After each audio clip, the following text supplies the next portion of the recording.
تم ابراہیم کے کھڑے ہونے کی جگہ کو نماز کا مقام بناؤ۔ مقام ابراہیم وہ پتھر ہے جس پر کھڑے ہو کر حضرت ابراہیم علیہ السلام نے کعبہ معظمہ کی تعمیر فرمائی اور اس میں آپ کے قدم مبارک۔ السلام علیکم ورحمۃ اللہ وبرکاتہ۔ آپ دیکھ رہے ہیں برکاتی آن لائن اکیڈمی، علم دین کا ایک روشن چراغ، جہاں قرآن کی تفسیر، سیرت، بہار شریعت اور وظائف آپ تک پہنچتے ہیں خالص اہل سنت عقیدے کے ساتھ۔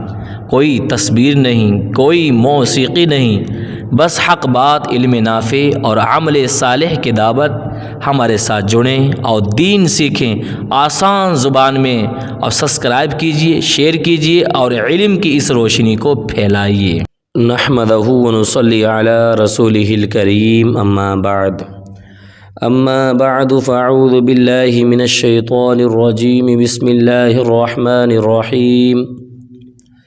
ان اللہ وملائکتہ یصلون علی النبی یا ایھا الذین آمنوا صلوا علیہ وسلموا تسلیما۔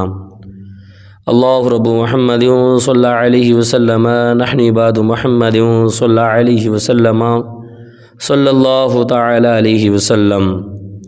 تو آج میں آپ سب کی خدمت میں سورۃ البقرہ آیت نمبر 125 اور 126 اس کا ترجمہ، اس کی تفسیر میں آپ سب کی خدمت میں پیش کروں گا۔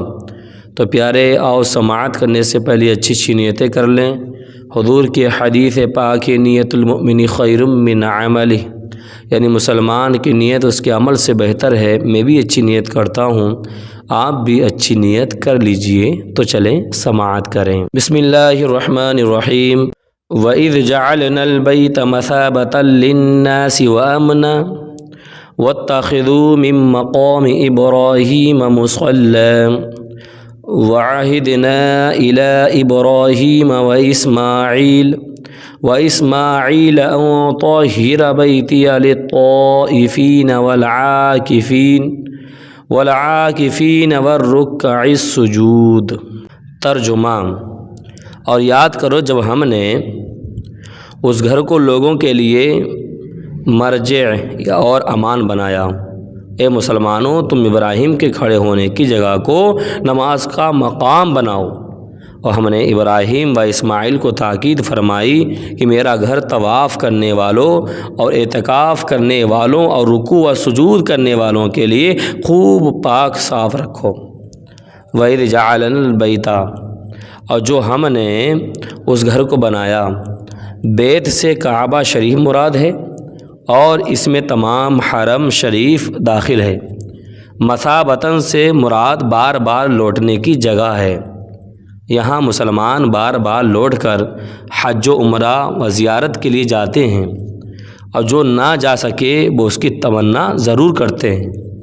اور امن بنانے سے یہ مراد ہے کہ حرم کعبہ میں قتل و غارت حرام ہے، یا یہ کہ وہاں شکار تک کو امن ہے، یہاں تک کہ حرم شریف میں شیر بھیڑیے بھی شکار کا پیچھا نہیں کرتے بلکہ چھوڑ کر لوٹ جاتے ہیں۔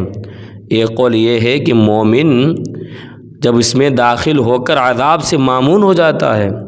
حرم کو حرم اس لیے کہا جاتا ہے کہ اس میں قتل، ظلم اور شکار حرام و ممنوع ہے۔ اگر کوئی مجرم بھی داخل ہو جائے تو وہاں اسے کچھ نہ کہا جائے گا۔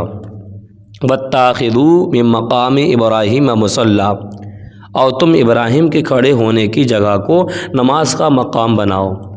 مقام ابراہیم وہ پتھر ہے جس پر کھڑے ہو کر حضرت ابراہیم علیہ السلام نے کعبہ معظمہ کی تعمیر فرمائی اور اس میں آپ کے قدم مبارک کا نشان تھا۔ اسے نماز کا مقام بنانا مستحب ہے۔ ایک قول یہ بھی ہے کہ اس نماز سے طواف کے بعد پڑھی جانے والی 2 واجب رکعتیں مراد ہیں۔ اس سے معلوم ہوا کہ جس پتھر کو نبی کی قدم بوسی حاصل ہو جائے وہ عظمت والا ہو جاتا ہے۔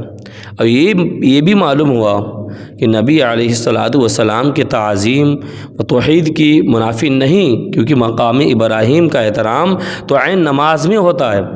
لہذا عین نماز میں حضور پر نور صلی اللہ علیہ وسلم کی تعظیم نماز کو ناقص نہ کرے گی بلکہ کامل بنائے گی۔ یہ بھی معلوم ہوا کہ جب پتھر نبی علیہ الصلاۃ والسلام کے قدم لگنے سے عظمت والا ہو گیا تو حضور صلی اللہ علیہ وسلم کی ازواج مطہرات، اہل بیت، صحابہ کرام رضی اللہ تعالی عنہم کی عظمت کا کیا کہنا۔ اس سے تبرکات کی تعظیم کا بھی ثبوت ملتا ہے۔ بزرگان دین کے آثار و تبرکات کی تعظیم اور ان کی زیارت کے سلسلے میں تفصیل جاننے کے لیے آپ لوگ فتاوی رضویہ کی 21ویں جلد میں موجود رسالہ بدر الانوار فی آداب الآثار کا مطالعہ فرمائیں۔ ان طاہرہ کہ پاک صاف رکھو۔ حضرت ابراہیم و حضرت اسماعیل علیہ الصلاۃ والسلام کو بیت اللہ شریف کو پاک و صاف رکھنے کا حکم دیا گیا۔ اس سے معلوم ہوا کہ خانہ کعبہ اور مسجد حرام شریف کو حاجیوں اور عمرہ کرنے والوں، طواف کرنے والوں، اعتکاف کرنے والوں، نمازیوں کے لیے پاک و صاف رکھا جائے۔ یہی حکم مسجدوں کو پاک و صاف رکھنے کا ہے، وہاں گندگی، بدبودار چیز نہ لائی جائے۔ یہ سنت انبیاء ہے۔ اور یہ بھی معلوم ہوا کہ اعتکاف عبادت ہے اور گزشتہ امتوں میں رائج تھا، اور پچھلی امتوں کی نمازوں میں رکوع و سجود دونوں تھے۔ یہ بھی معلوم ہوا کہ مسجدوں کا متولی ہونا چاہیے، اور متولی صالح انسان اور مسجد کی صحیح خدمت کرنے والا ہو۔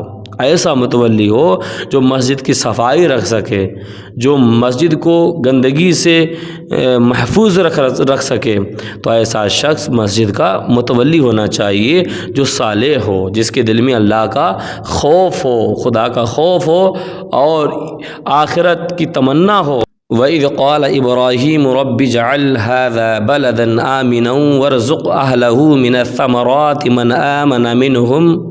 من آمن منهم بالله واليوم الآخر قال ومن كفر فأمتعه قليلا ثم أضطره إلى عذاب النار وبئس المصير۔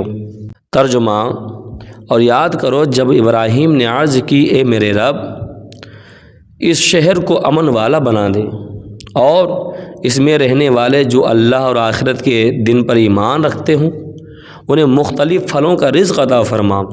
اللہ نے فرمایا، اور جو کافر ہوں تو میں اسے بھی تھوڑی سی مدت کے لیے کیا نفع اٹھانے دوں گا، پھر اسے دوزخ کے عذاب کی طرف مجبور کر دوں گا، اور وہ پلٹنے کی بہت بری جگہ ہے۔ وَإِذْ قَالَ إِبْرَاهِيمُ جب ابراہیم نے کہا، حضرت ابراہیم علیہ السلام نے تعمیر کعبہ کے بعد کئی مرتبہ دعائیں مانگی۔ اس سے معلوم ہوا کہ نیکی کر کے قبولیت کی دعا کرنا سنت خلیل ہے۔ حضرت ابراہیم علیہ السلام نے اولاد کے لیے امامت مانگی تھی تو فرمایا گیا کہ ظالموں کو نہیں ملے گی، اس لیے حضرت ابراہیم علیہ السلام نے بعد میں جب یہ دعا کی تو اس میں مومنین کو خاص فرمایا کہ مومنوں کو رزق دے، اور یہی ادب کا تقاضا تھا۔ اللہ تعالیٰ نے کرم کیا، دعا قبول فرمائی اور ارشاد فرمایا کہ رزق سب کو دیا جائے گا، مومن کو بھی اور کافر کو بھی، لیکن کافر کا رزق تھوڑا ہے، یعنی صرف دنیاوی زندگی میں اسے ملے گا۔ حضرت ابراہیم علیہ السلام نے خانہ کعبہ کے لیے رزق کی فراوانی کی دعا مانگی تھی، اور اس دعا کی قبولیت ہر شخص اپنی آنکھوں سے دیکھ سکتا ہے کہ دنیا بھر کے پھل اور کھانے یہاں بکثرت ملتے ہیں۔